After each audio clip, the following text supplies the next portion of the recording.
Okay, my name is Dr. Isaac Winternetz, and I'm the physician here in Colorado City. I've held this position for 13 years, and I have been elected to it for 3 times. And let me tell you, this is more than a full-time job. With a city like Colorado City and all the saloons and all the mining activities, somebody's always in the need of having doctor services. So it's not an 8 to 5 job. It is an 8 to midnight type job, and it's 7 days a week, but I enjoy it. My family and I came here from Ohio. I was born and raised in Pennsylvania, educated in Ohio, and after I got my degree, my mother looked at me, you know, this young man who had just got his medical degree, and said, "You're a little wild, you need to settle down, get out of the habit of gambling every night. Why don't you take a trip out west and see if you can't find the place to settle down?" So I packed up things and started west, and I got as far as Hoxie, Kansas, and found out that they needed a doctor, and it's a little town in northwestern Kansas. And so I settled there in 1889, met a lovely lady, and I married her, and we started our family. And then in 1896, we found this exciting activity going on in Colorado, in this little boon town called Colorado City. So we packed up the wagon and hitched up the horses and came to Colorado, and I immediately opened my practice over on Colorado Avenue, and I've been practicing there for the last 15 years. I have had interesting past years. The past 2 years I've been recovering from a serious abdominal wound. Mike McGuire, who owns one of the saloons over here in town, his daughter caught diphtheria, and unfortunately we tried to save her life, but she died. And there's a city county health ordinance that when you die of diphtheria, we can't issue a burial permit. And so I told Mike that we couldn't issue this permit, and he got so enraged that he took things into his own hands, and he accosted me with a gun and shot me right in the abdomen. And I was in pretty bad shape for about a year. And that was in 1906. But now in this great year of 1907, I've recovered and I'm back practicing full time. Now let's look a little bit into the future, because this is 1906, and my tombstone here says 1908 I died, and you can see here I died at the very young age of 46. And what happened was there were several people in town that got blood poisoning. From what source I don't know, but I was treating these 2 patients for blood poisoning, and they both recovered. And a couple of weeks later I found out that I had this sore on my finger, and found out that I had blood poisoning myself. And the next week they amputated my index finger on my right hand. 2 days later the infection was spreading, and they amputated my entire right arm, and 2 days later I died of the infection.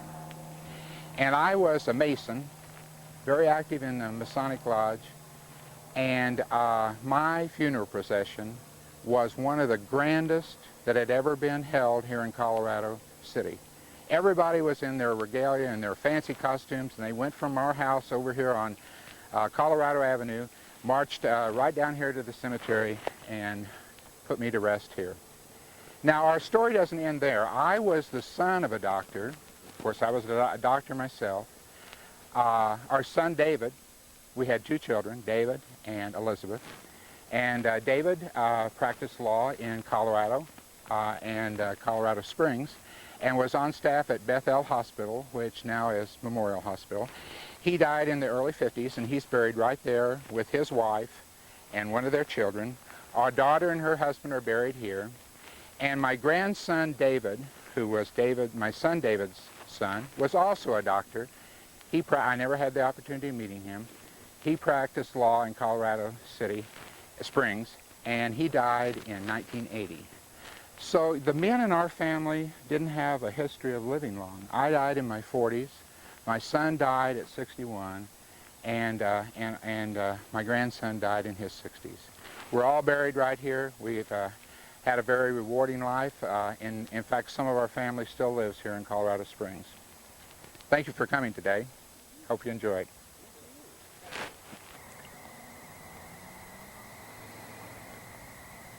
You can just go ahead and look at me. Don't even worry about the camera.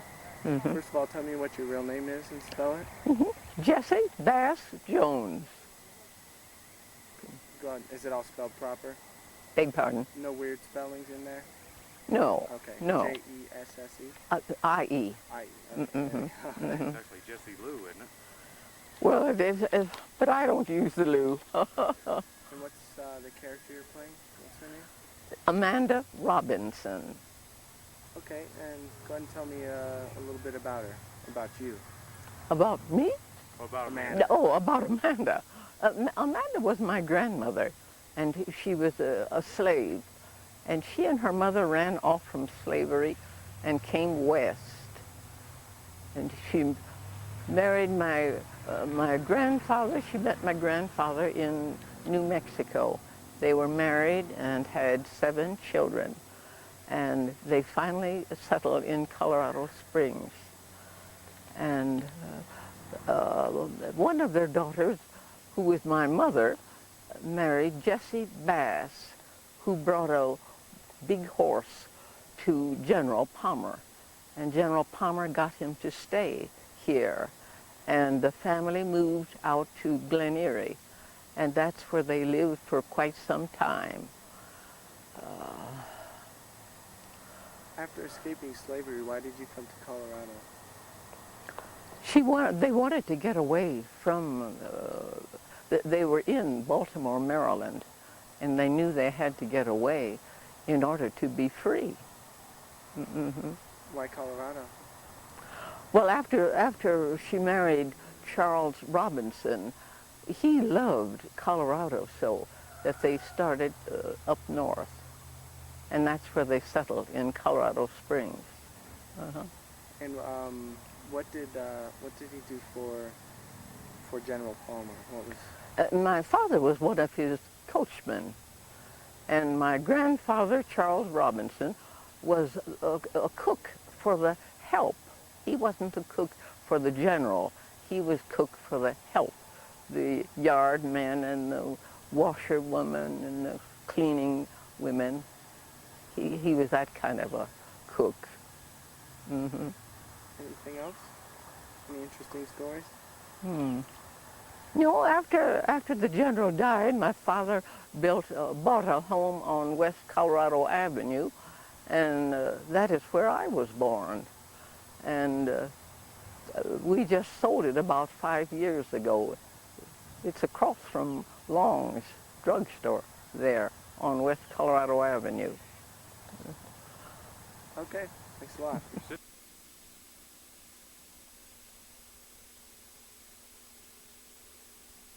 Bridge House, if you've ever been out there. Yes, I have. That's where they lived for quite some time. And one sister was born there at Glen Erie. At Glen Erie, the carriage house. The carriage house, that's right, that's and, right. Was your grandfather that General Palmer was so very fond of, wasn't it? No, he was a wonderful horseman, right? that was my father. That was your father. That's right. That's right, Jesse Bass. Right.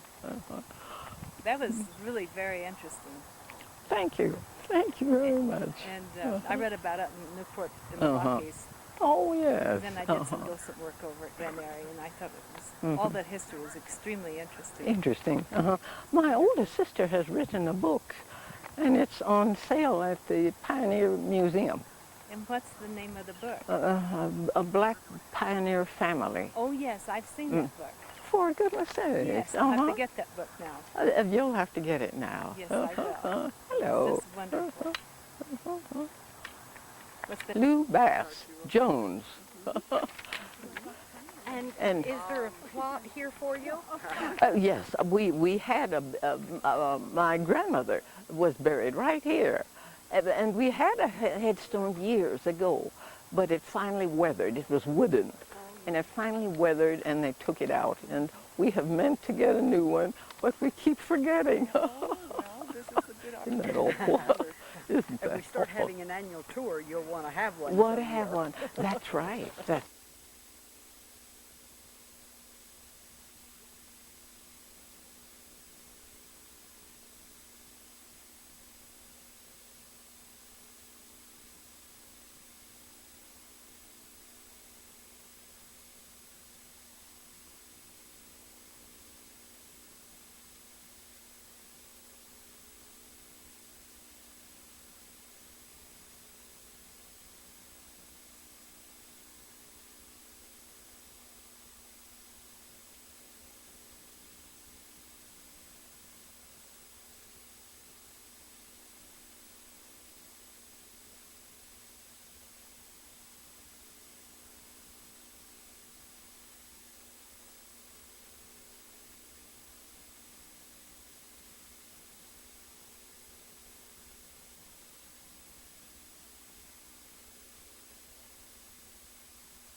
Just get them shoulders up so you don't see his script.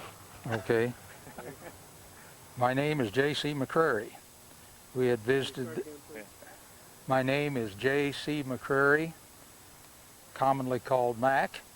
We had visited this area in the summers of 1900 and 1899 when we were living in Lamar, Missouri. We decided to move here in 1903. I worked for a local print shop that published a weekly newspaper called the Colorado City Iris. We first lived at 3142 West Colorado Avenue. The house had metal siding and everyone called it the Iron House. We built our own house at 3317 West Colorado Avenue and moved in there in 1908. In 1916, we worked out a business deal with a family in Fredericktown, Ohio, and just traded businesses and homes and everything. By 1921, we had decided to come back to Colorado, and I worked for the Manitou Journal for a while. I finally became owner of the Colorado Springs Independent, which was a combination of two Colorado City papers, one called the Iris and one called the Argus. And when Colorado City was annexed to Colorado Springs, why, they renamed it the Colorado Springs Independent. We had offices at 10 South 25th Street, and I operated that shop many years. Our son-in-law, C.L. Ebersole, ran it from May 1930 through May of 1932, and I ran it again until 1942 and somewhat retired.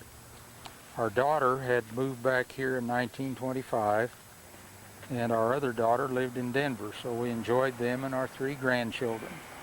We grew evergreen trees, mostly cedars and blue spruce, and called that business the West End Nursery. We had many friends on the west side in Manitou and knew many of the people who are a part of the Fairview Cemetery.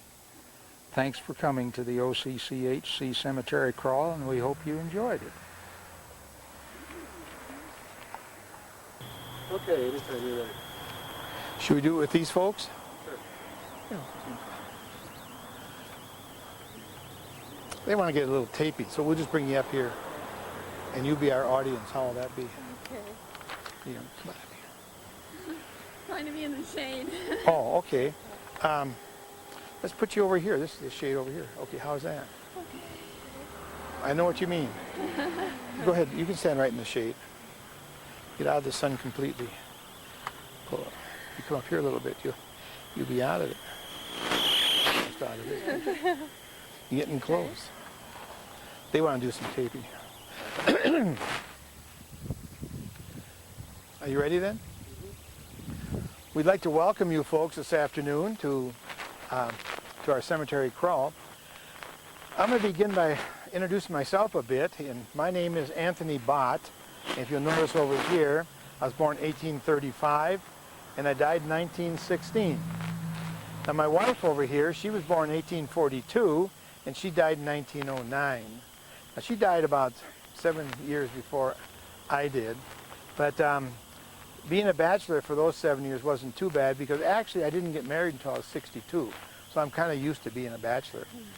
But the reason that I understand that you folks are coming out here is that you're looking over Old Colorado City to see if you can buy some land. And that's a real good idea. That's a marvelous investment.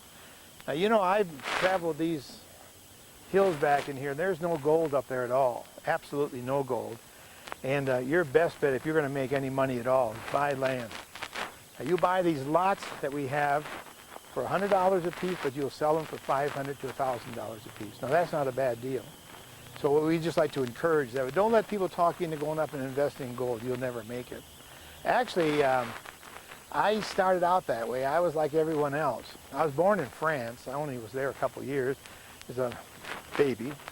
We moved to Buffalo, New York, and from there we went on up into Michigan, Kalamazoo, and then from Kalamazoo we heard that there was gold, and we were all excited because of the 1849 gold in California. So we kind of waited and we were pumping ourselves up, and we decided finally to go down to Kansas. And we formed a party down there called the Westcott Party, and I was in my early 20s, and we headed out this way.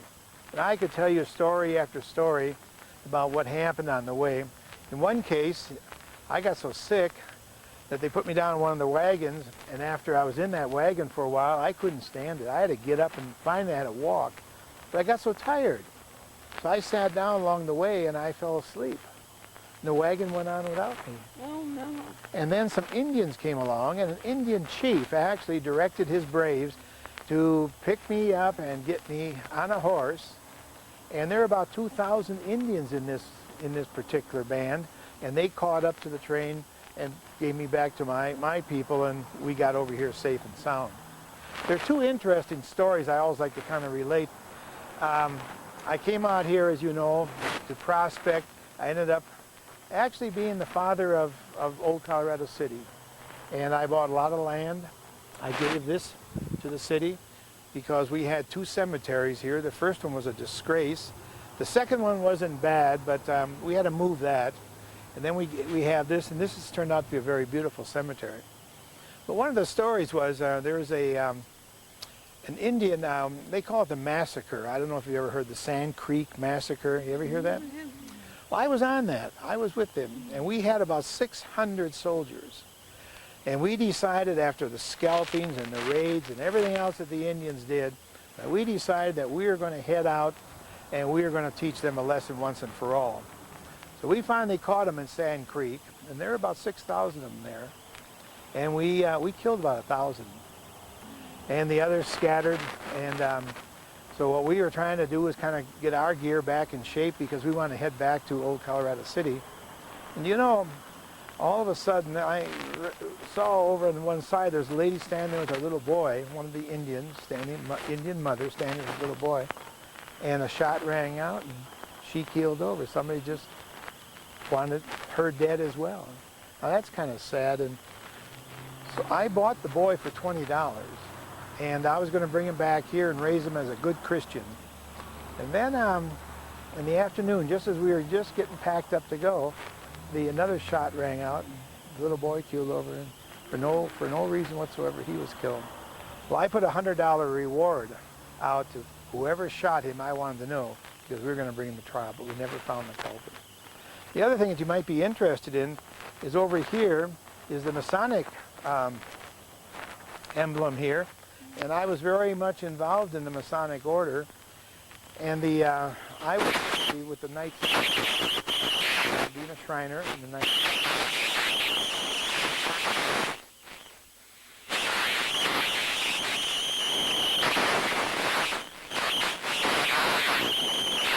We've got a town starting to grow.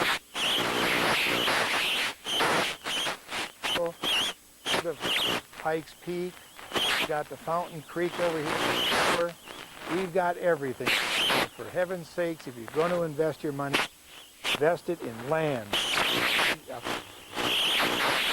Father. And I'm so proud of the title that they finally gave me of being the father of Colorado City. And I want to thank you folks for coming up. It's just a pleasure to I'm going to have to repeat this about 20. Lisa and I were on our way to take Dusty, a friend of mine, who was blinded in a mining accident, to Denver to see a specialist when we met our demise. The witnesses to the event were 3 court officials who were actively seeking to have me shut down, shall you say. Unfortunately, I had already at that time not been actively involved in running my house and was silent partners in a little venture in Ramona. It was an athletic club. A different type of athlete. This lady, I think, probably has been there, done that. There was a gentleman that fresh in from Ireland that was boxing for me. His name was Pat O'Brien. He later became the mayor. He and his brother became the mayor of Ramona. His family still lives here in Colorado City. Quite an interesting gentleman he was.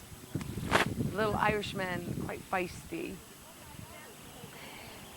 Now, my sister Bertie and her husband lived in Cripple Creek. He owned a paint and wallpaper store. Now, I lived up there for a while, and, well, we know what I did. I did the same thing I do down here. Mama became sick, and I had to come home. We both moved back down here, and Bertie lived with me for a while, as did most of my family. We owned a home over on Vermaho, 2417 Vermaho to be exact. At one time or another, all of my family lived with me. It was very nice, and they helped care for Pearl, my daughter, until she went away to school. And we sent her to one of the finest finishing schools. She was quite a lady. I'm quite proud of her. She did well for herself. Do you have any other questions about me? Is the little, is it a bar or whatever, Laura Bell's, is that name? I believe it is. It is. I can't say that that is my portrait. It's an artist's conception of me. But I believe that that was a flattering compliment to me. Which one are you talking about? Laura Bell. At the dinner, at the bar? Laura Bell wasn't that good looking. Oh. No, it's good looking with her.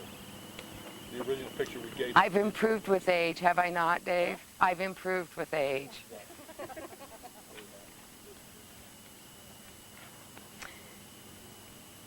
Do you have any questions? No, we just came on a table that you're, Oh, that you should be Start all over again.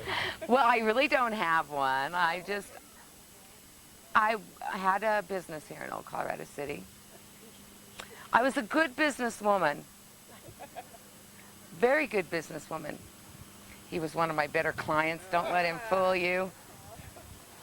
I catered to the wealthier gentlemen, the better looking gentlemen. I had several girls in my employ. They also were fine dressed.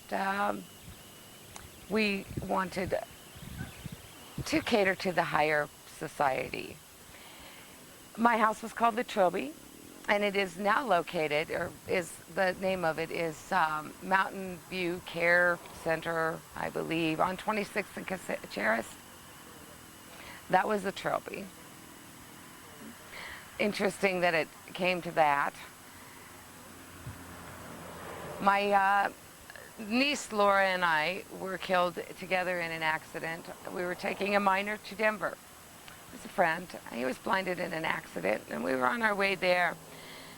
He survived. Laura and I did not. Laura was killed instantly. I was put on a train and brought back down, where later that evening I met my demise. Now, Bertie, my sister, lived in Cripple Creek. She and her husband owned a paint and wallpaper store. And I lived up there for a while. I, of course, had my business up there until Mommy got sick, and we moved back down. Bertie and I both came back down, and we lived in our house on Vermaho at that point. John was my stepfather. He was Mama's husband. He's a nice man. He was a blacksmith. Very, very hard worker. As was Bertie's husband, John. Also John. I like Johns. They're nice. Okay, go for it. Hi there, I'm Alice Lydia Schilling. I came here from Galena, Illinois with Edward and Alice Lydia Strott. They're buried up on the higher hill. I married Alphonse Pierre Schilling on, I don't remember the date, but we had 2 children that are still living. We had our first daughter died when she was 3 days old. My husband worked for the Midland Railroad. He was a boiler maker. And we spent our entire lives at 26 West Pikes Peak. And we both died here and are buried here. 75. My husband, my future husband, was born, is Marion Porter, and was born in Kentucky, deep in the heart of Kentucky. in 1869, the youngest of 18 children. They called him the Runt, even though he had grown to be almost 6 feet tall eventually. And the family was nicely settled in when the neighbors found out that their father had been a soldier in the Union Army. And so they started shooting at the family, and they decided to move. So they moved out of Kentucky and went as far as northern Minnesota, Duluth, which was on the Lake Superior. And there, he was 3 years old, and they left Kentucky, and they went to school, and he grew so tall that he had to leave school rather early on. But he loved wood, and he loved to build, and he was very much interested in working with wood, and he got a job with the New Century Lumber Company there in Duluth. We met and were married in 1893, and he built us in 96 a cabin where we homesteaded outside of Duluth. Then came the turn of the century, and when 1899 turned into the 19th century, the 1900s, and that was a celebration to end all.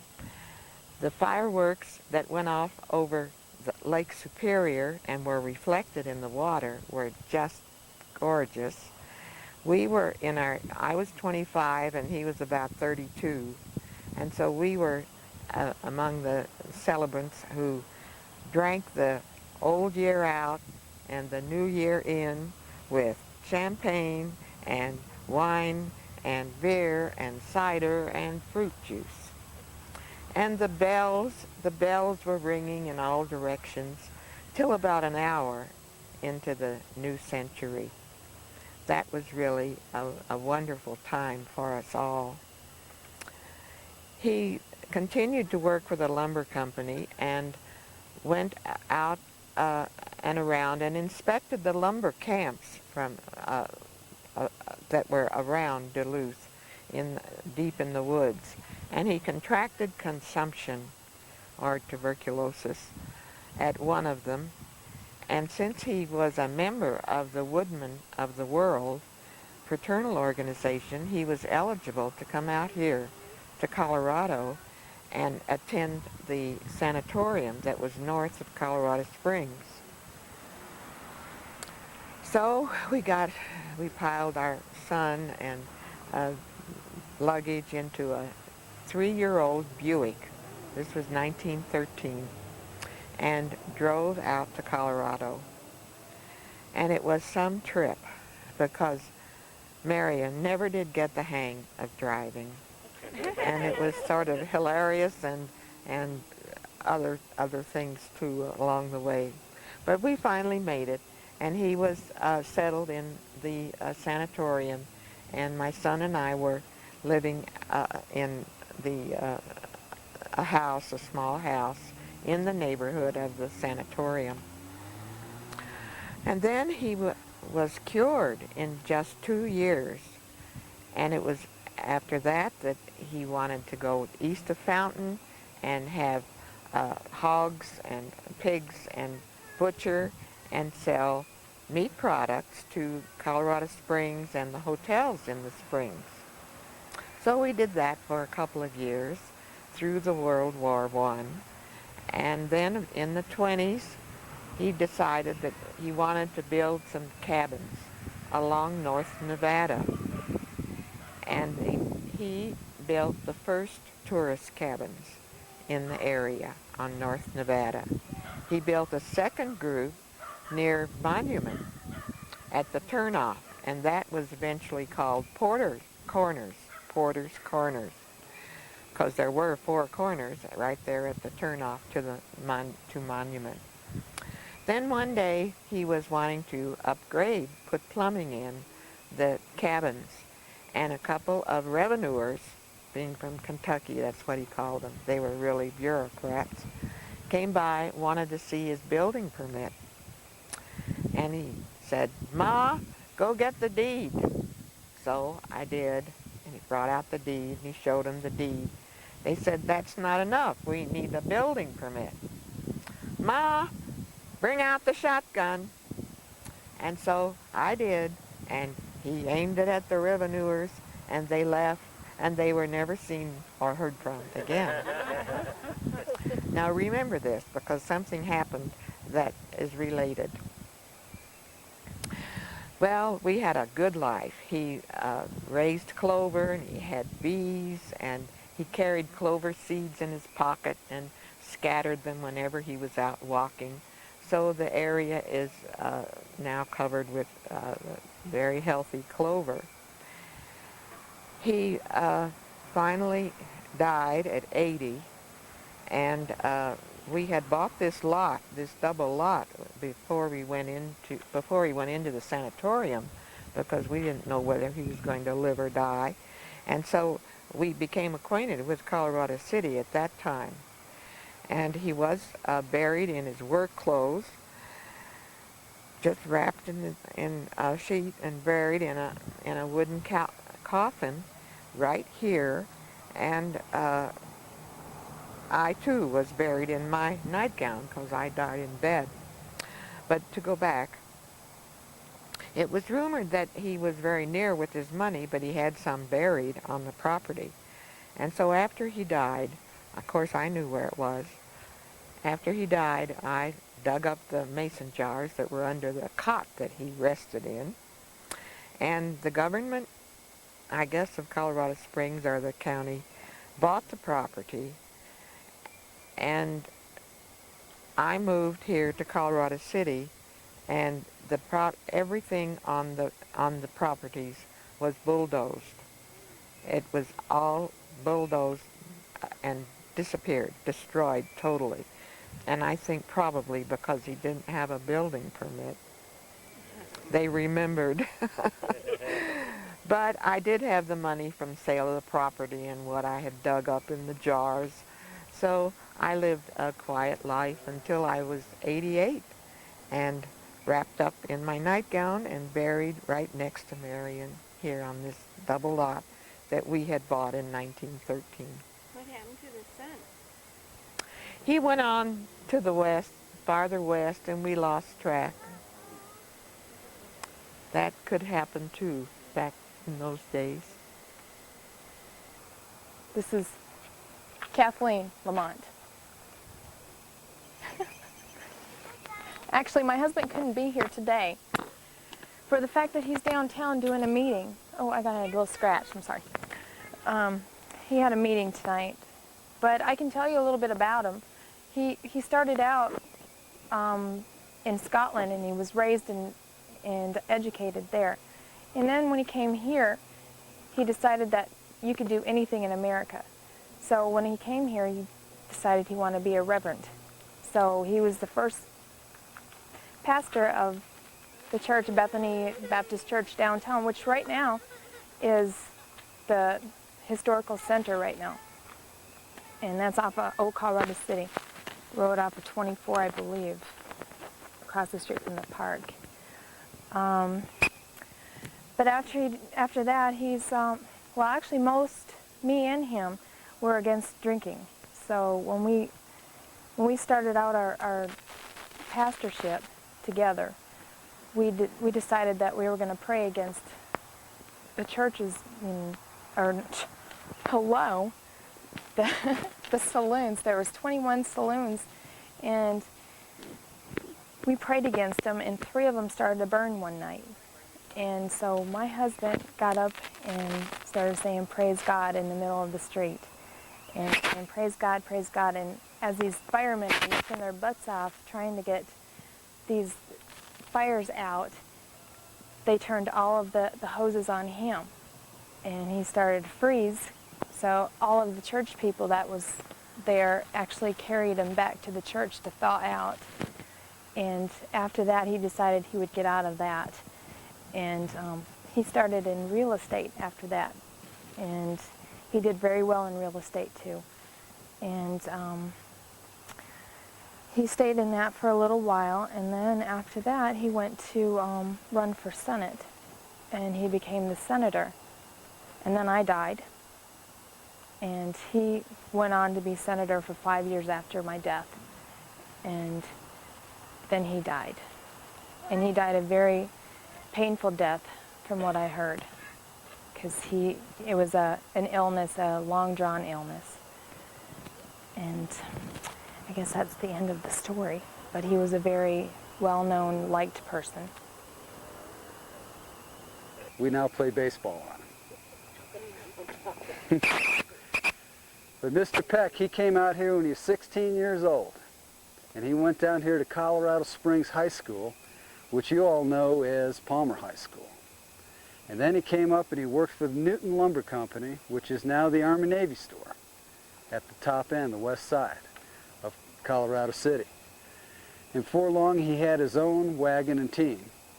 And he's driving along one day down by the old courthouse, which you folks now know as Pioneer Museum. And just to the north of that whole city block was a corral. And that old boy decided that he had enough of being in the corral business. And Mr. Peck, before he knew it, the old boy was riding off with his horse and his wagon, and he now owned the corral.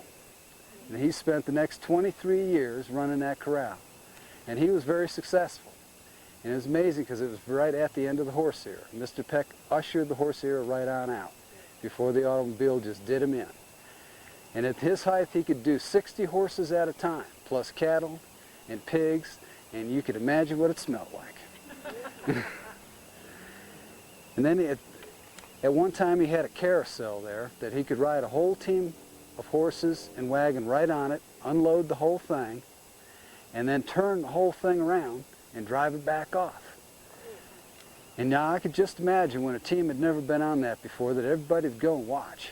Because when those horses saw the world go that way, they weren't real pleased.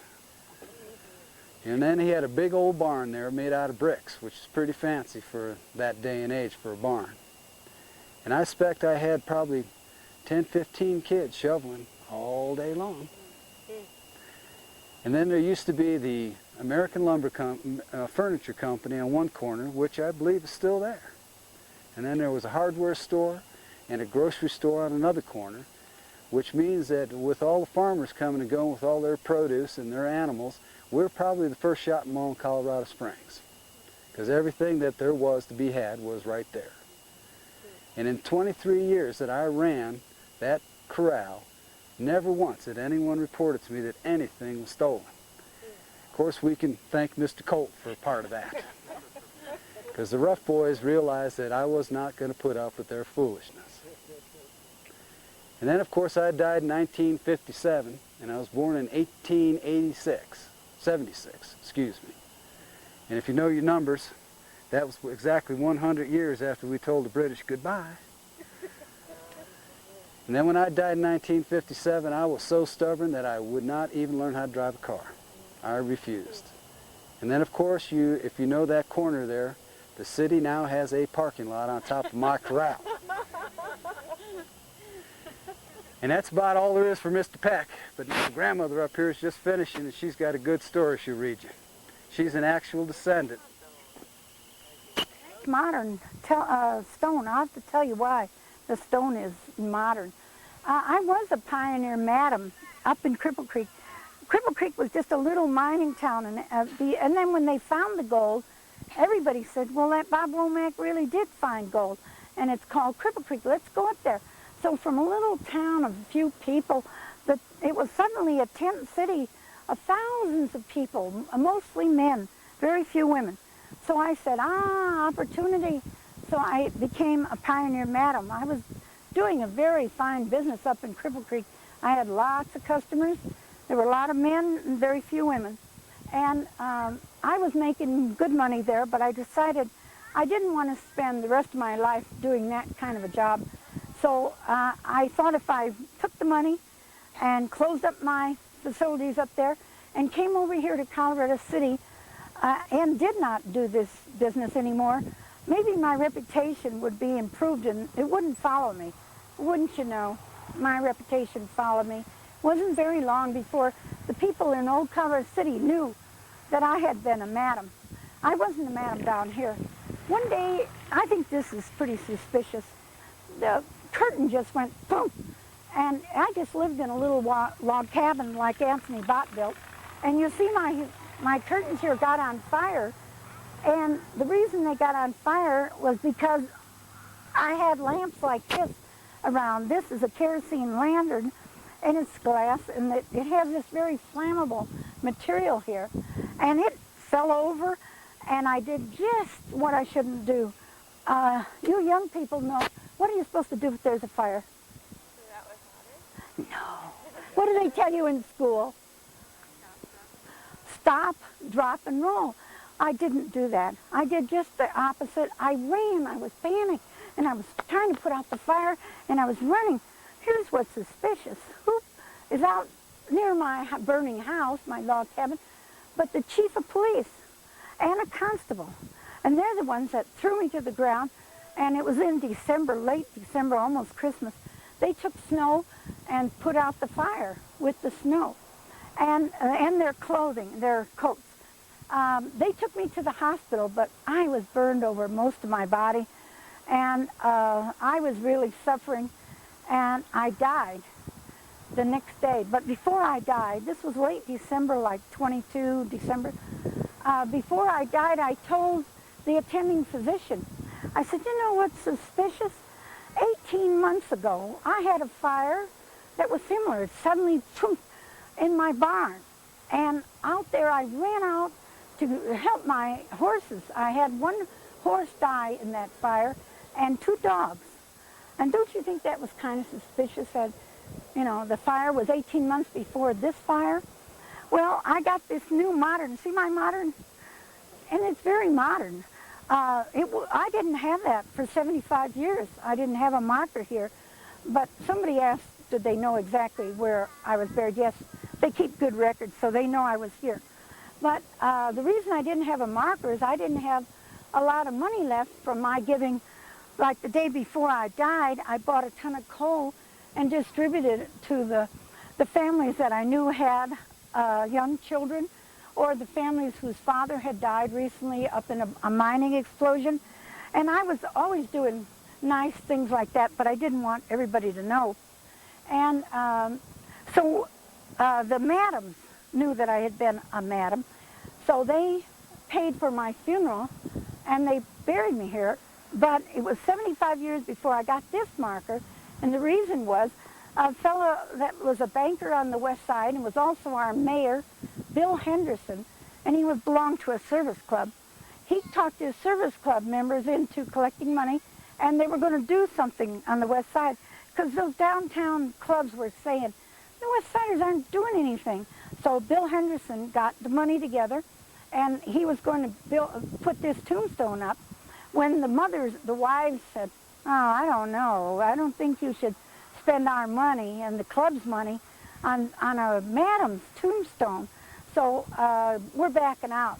But Bill Henderson went ahead with the idea and collected more money, and a lot of his own money. And the reason the other people didn't want to do it is they said, you know, those television people will be here, and they'll see us honoring a madam. So they said, we'll do it quietly. And wouldn't you know, 3 television stations and 4 reporters were here. And so they put up my tombstone, and it says on the very bottom there, the sins of the living are not for the dead. And the rest of the poem says, remember her charity, forget her disparity, let those be the judges that she sheltered and fed. And that's the story of many madams like Pearl DeVere in Cripple Creek, and many of them like Laura Bell, Majors. A lot of us gave our money to the working people. Thank you. I'm Hattie Trout. I'm a widow now, but I was born Hattie Luella Hedges in Scott County, Iowa in 1862. When I was about 4 years old, my father decided to move the family to Colorado. We didn't come in a covered wagon like a lot of people did. We took a stagecoach from Quincy, Illinois to Denver. Took 7 days, and it really wasn't much fun, even for a 4-year-old, because it was dusty and bumpy. My mom did a lot of complaining about the cost of food at the stage stops. They changed the horses, 4 horses, every 10 miles. I remember she said a cup of coffee cost a whole $1. After we had been in Denver about a year, my father decided to move to Colorado City. We got down here and stayed in the old frame hotel that would have, if it still existed, would be on the corner of what's now 28th and Colorado Avenue. Right after we got here is when the Indians were on the warpath, and they were bringing all the women and children in from the outlying farms and ranches, and they were moving them into the Anway house, which was built like a fort. And the men were out on a hill on the north end of town, I think the Mesa, and watching for the Indians. But the Indians did kind of slip close enough to murder the Robinson and Everhart boys. They were killed in approximately where they built the Antlers Hotel. They brought the bodies over to the little log cabin and laid them out for people to see. The cabin was then on the north side of Colorado Avenue between 26th and 27th. My father moved us again. We were down in Pueblo for a while. Then we moved to a ranch out west in the Wet Mountain Valley. We had a visit by a large group of Indians one time when my father had gone on a trip to Denver. We were pretty scared at the time, but now looking back, it was kind of humorous in one way. They really wanted to buy my older sister. They offered my mother 50 buckskins, but she turned them down. She was a little hesitant about saying no, not knowing what would happen, but nothing happened. Then Father moved us to a ranch up northeast of Palmer Lake, about 15 miles up on the divide. And that's where I met my husband, James Trout. He was the ranch hand. We were married in 1880. He's buried over there just next to me. And we stayed and didn't come down to Colorado City. We decided to move down here in 1887. We lived in a tent while we built our house at 510 South 25th Street. My husband got a job as a teamster. And then after they built the Golden Cycle Mill, after they found gold in Cripple Creek, he worked as a Golden Cycle Mill just as a laborer. We had one son, Charles. He was still living at home in 1914. He was nearly 30. And he was working for the Blair Athol copper mine in town, out here on the edge of town. He was hauling a load of copper ore to the depot to be shipped, and it was in 100-pound bags. The wagon wasn't loaded properly, and one of the bags slipped and took him with it, and he fell under the front wheels and was run over. He just lived a little while at St. Francis Hospital and died the next day. He's buried over there next to me. I married again in 1925 to a James Henderson. However, my researcher hasn't quite figured out where James went, because she's found that I'm back to calling myself Mrs. Hattie Trout, widow of James, in the 1931 city directory. James Henderson is not buried in this same cemetery with me, so she's got a little more digging to do. I lived until 1950. I died in February before I would have been 88 in July. The last 5 years I was in a wheelchair because I had fallen in 1945 and broke my hip, and it didn't heal properly. I had moved to a nursing home on West Cacharis. They had a wonderful 87th birthday party for me the year before I died. As you can see, my little tombstone over there is really pretty small. I think what happened, when I died, I only had 3 nieces still living up in Denver and a nephew up in Detroit. And I had a little money left, and I think they must have decided it would go further if they just got a little tombstone. As you can see, when I did the other tombstones, they're bigger. They look much better. That's it. Thank you for coming to the cemetery crawl. I am Auntie Durham. And I came to Colorado Springs sometime in 1934. I don't recall from where or if I have already had lived in the state of Colorado. But I had a friend named Clara Ruby. She had an aunt and an uncle, Elmer and Ginny Enniston, and they are also buried here in Potter's Field of where you're sitting, which officially started back where the barbed wire fence is, and then it moved up a little bit and to where it spread out. Elmer and Ginny had a little lad named Jimmy, a little boy.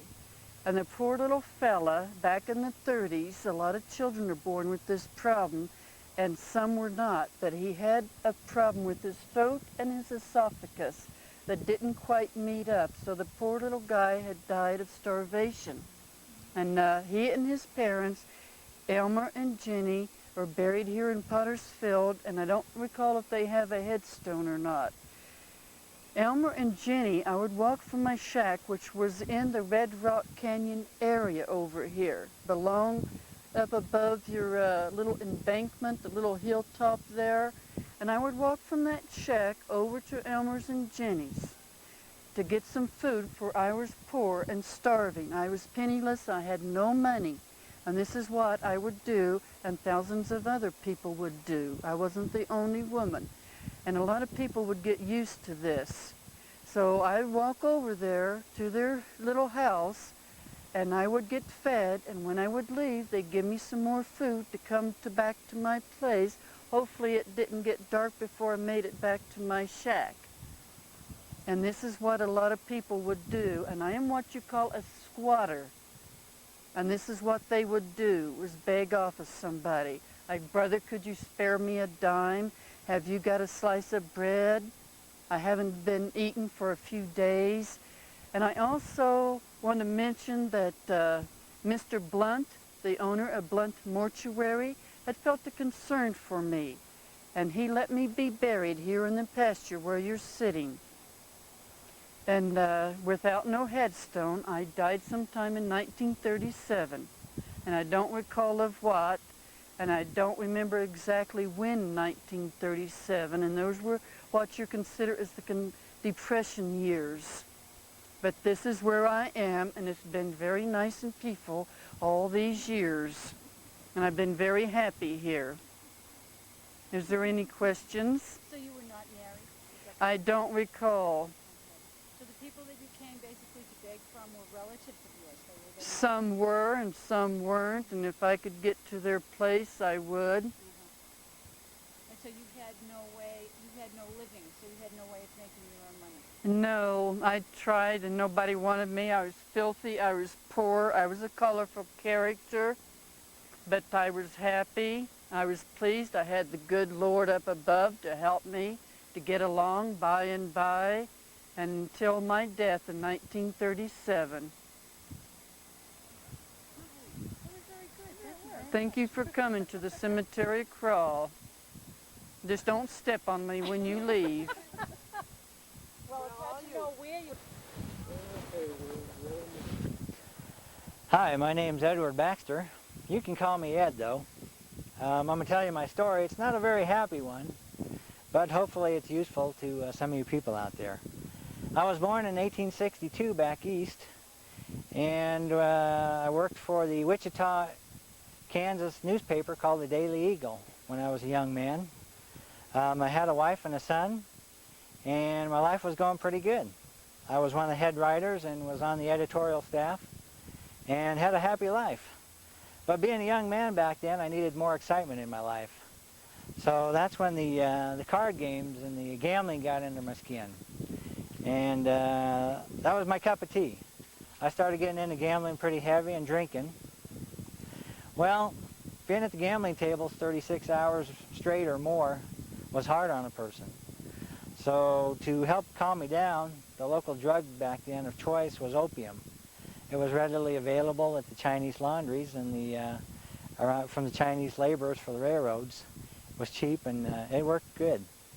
I started doing the opium to relax me. Well, it kind of led me on a downward spiral. And my life started going downhill. My wife left me and divorced me, and I decided I better clean up my act because I didn't want to lose my job, and I didn't want to lose my son especially. So I swore off to drinking, I swore off to gambling, went back to writing the newspaper. Got remarried to my second wife. She was a good wife, and my son was good. Started doing very good for myself. Well, in 1896, when I was 35 years old, the bug for the, I knew I wasn't getting any older. I wanted to have some more fun in my life, so I decided to come out west. After writing all the stories about the Wild West, I wanted to live it for myself. So I moved to Colorado City in December of 1896. I was 35 years old. Well, I needed a job, and evidently they weren't hiring at the newspaper back then. So I got a job as dealing faro at the Office Club, which was on Colorado Avenue. Well, I did good at it, and good enough I could move my wife and my son out here. So they moved out here. I put them up at Judge Smith's house on Lincoln Avenue. He had a room for rent, and that was a nice place to stay. So I was here approximately 5 months, and I got into the drinking and the drugs heavy.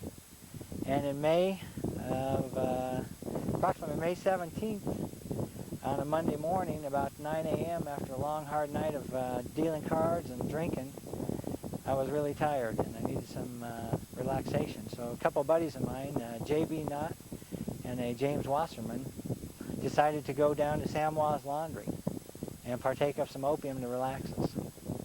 Well, and we went down there and I bought me $1 worth of opium. Came in a little tin. There was approximately 6 capsules at the time. And I went upstairs in the attic, which was probably about a 5-by-5 room, and I smoked about 3 of those capsules of opium. Well, that didn't relax me enough, so the remaining ones I popped in my mouth, which was pure opium back then. And that knocked me out pretty good. Well, my buddies had went to breakfast at the time, and about 3 hours later when they came back, I was pretty much gone. I was breathing heavy, was white. They couldn't revive me, so they went to get the local authorities and help. By the time they came back, I had expired, passed away. Well, it wasn't a very pretty sight, and I left my wife and my son pretty much penniless because when I was alive, I'd help out my fellow gamblers if they were down and out on their luck and give them whatever I could. So in doing that, my wife and my son couldn't afford to bury me, let alone give me a headstone. So the city buried me out here in Potter's Field, they called it, approximately right here where the weeds are growing. And there wasn't enough money for a headstone, so I'm unmarked grave all by myself here. And I'm just here to tell you that I'm living proof that drugs can kill you.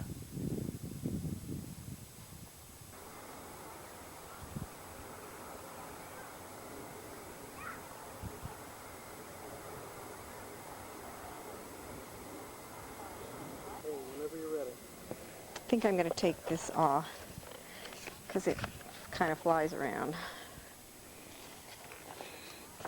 Now, it may fly around worse down here. Let me put it in my pocket. Tell me when. Whenever you're ready. I'm Louise Geckler Cook, spelled K-O-C-H, but pronounced Cook. I was born 122 years ago last Tuesday. That was August 18th, 1876. I was an only child, but my dolls and I had a wonderful time having tea parties with this tea set. You can see one of those dolls broke the handle off my teapot. And another lost one of these little ivory legs that came on this red silk box that my grandfather Geckler gave me when I was 4 years old. That was in 1880. He had carried it from coast to coast as a cherished possession.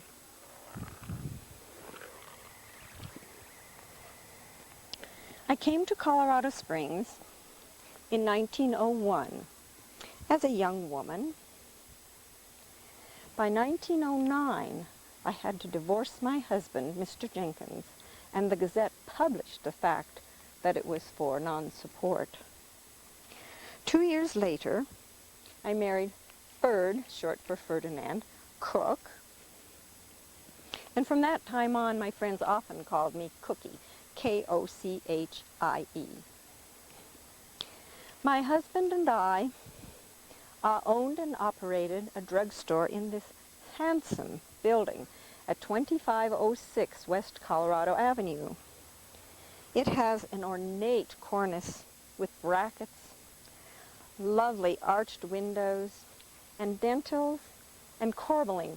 Dentils are small tooth-like ornamentations, and corbelling is where each brick is laid protruding from the brick below it.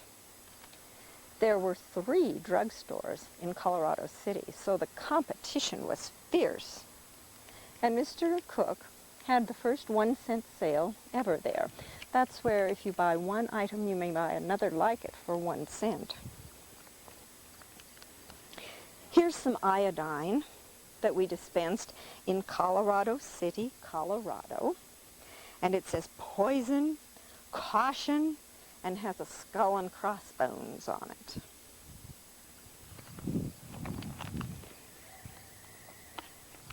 Mr. Cook died in 1928. So I painted. This painting is entitled Pikes Peak in October.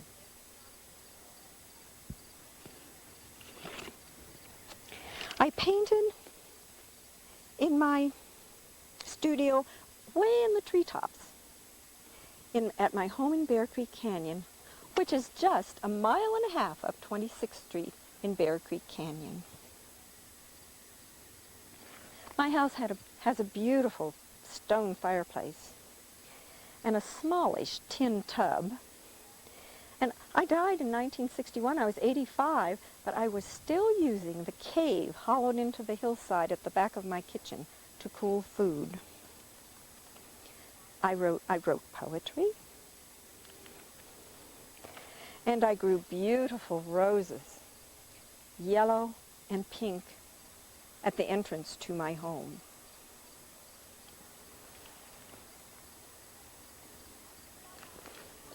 My mother, Martha Geckler, lived next door to me.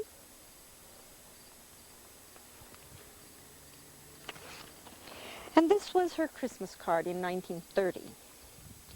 To all a Merry Christmas. May every moment of your Christmas bring pleasure and joy to you, and accept this good wish for a new year of happiness and plenitude.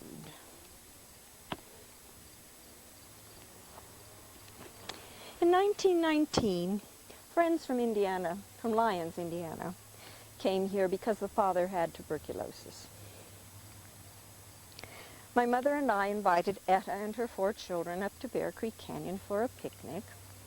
And on the way up there, they climbed this hill.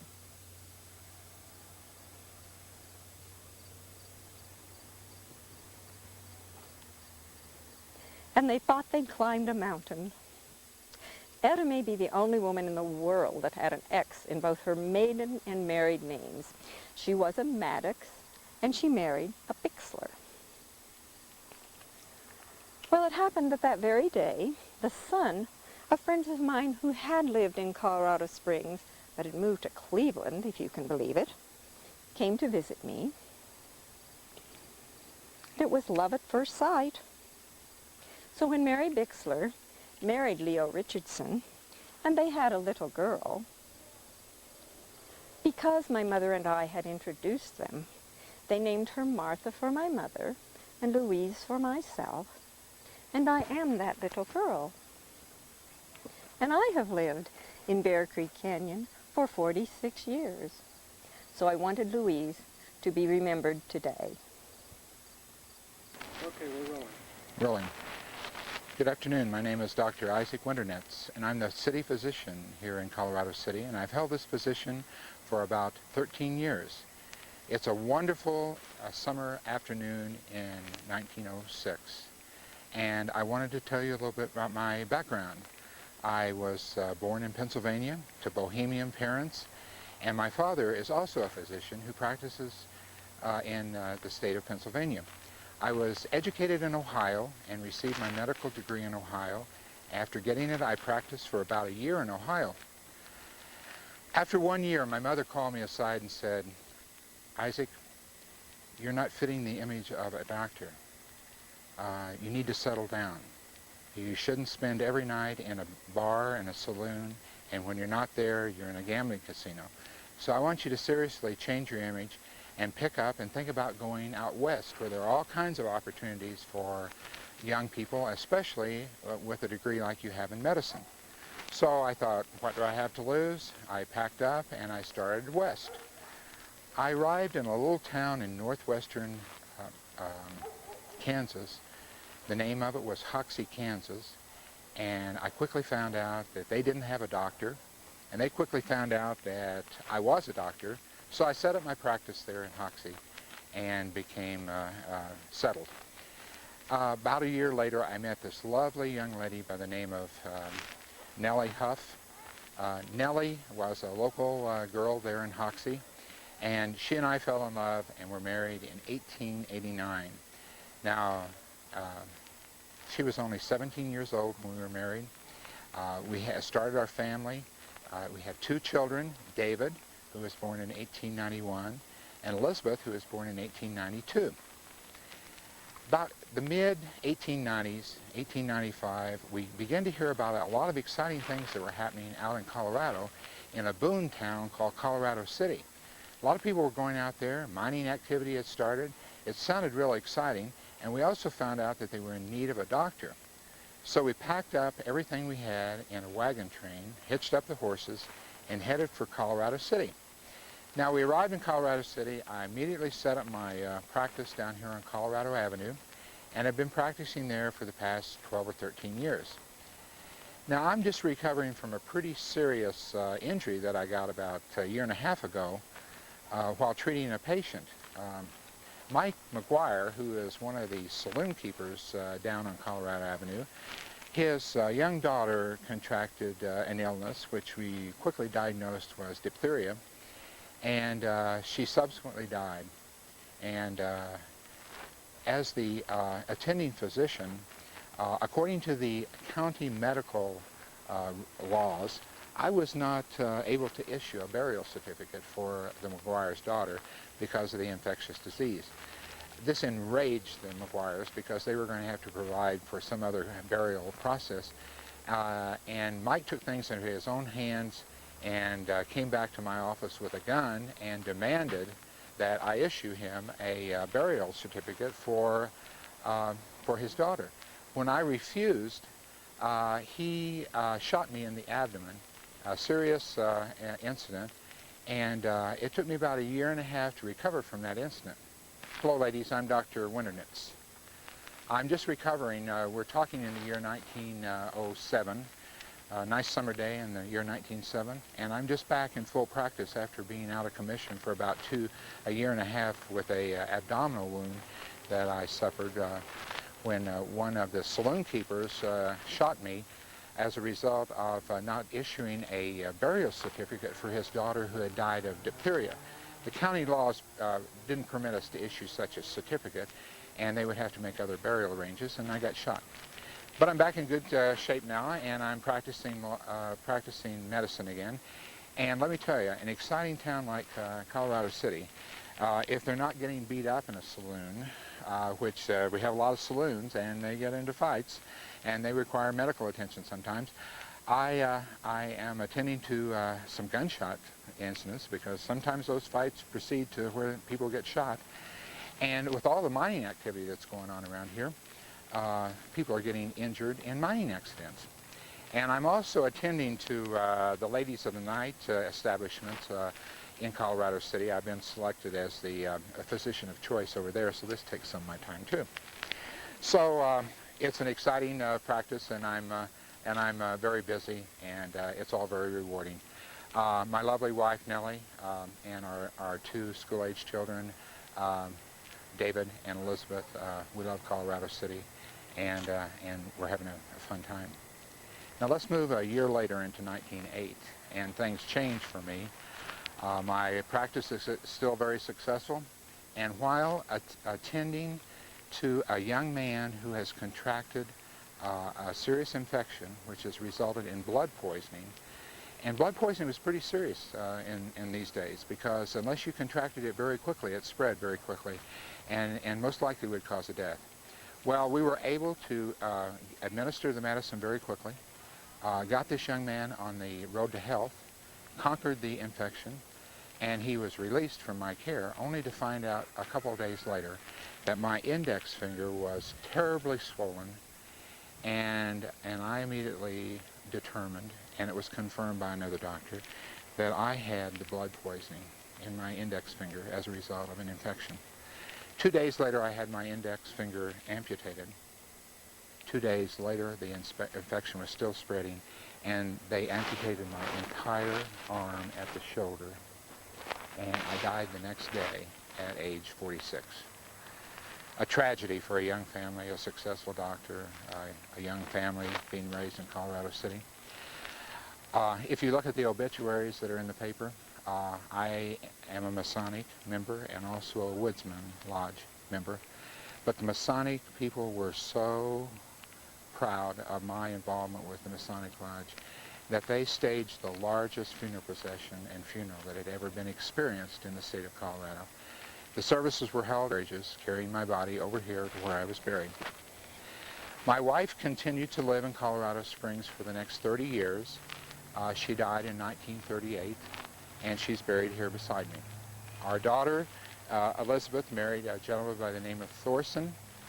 They too lived in Colorado Springs, and she and her husband are buried here beside my wife and myself. Our son David went on to medical school, and he too became a physician, returned to Colorado Springs, and for many years was on staff at Bethel Hospital, which in current day is Memorial Hospital. He died in the 1960s, and he's buried at the foot of my grave here. And beside him is his daughter, who died in infancy, and beside them is his wife, Harriet. The daughter died at age 2. They also had a son by the name of David, and he was my grandson. Unfortunately, I never had the opportunity of meeting him. He went on to medical school. He too returned to Colorado Springs and practiced medicine in Colorado Springs on the west side until his death in the 1980s. And he's buried below his father, where you see the winter nets in the back.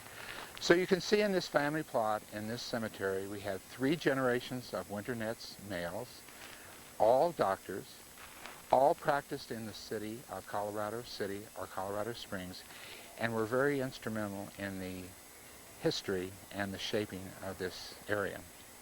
I've been able to find out in the research that at the red headstone over there are 3 young people buried there who died at different times, but at a very young age, 18, 31, and 38, who appear to the records to be great-grandchildren of mine. But the exact relationship I haven't been able to prove, and that's kind of a challenge to see how I can find out exactly how they were related.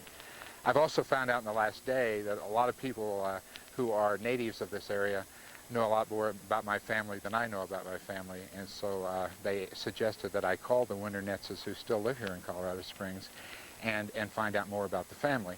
And I did locate a Barbara Winternetz in the phone book and hope to make contact with her and see if I can find more about this fine family who helped shape some of the history of this area.